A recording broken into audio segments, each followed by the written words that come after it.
friends. How are you today?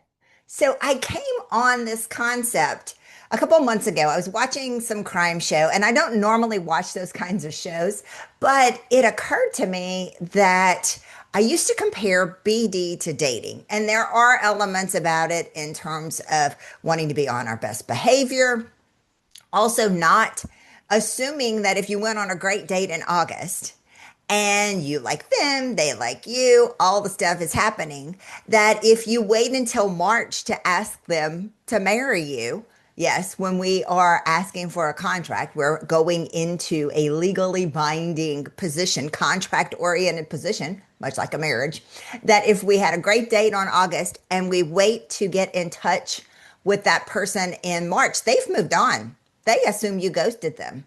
They assume that they're never hearing from you again, and they have started up a new relationship with someone else. So, point number one, don't forget to stay in the deal.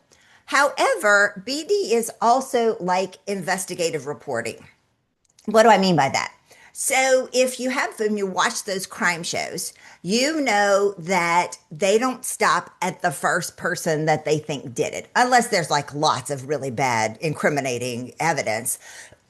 They ultimately continue to define what is it that this person did? How did this person get killed? And who were all the accomplices and everything else? Well, there's a similarity when we are trying to position ourselves for accounts, especially really large accounts.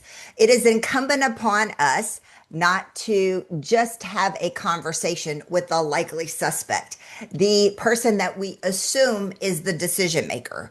We ultimately need to have conversations with the champions, with the influencers, with all the people that have a role in the life cycle of the deal, really creating that succession plan specific to the account that we are creating to identify, turn over every rock, truly investigate every source that we are trying to understand in terms of the relevance, in terms of the important aspects of this particular account. So imagine that you have a whiteboard and you have multiple faces of all the people that are the champions, influencers, decision makers, specifically with your account.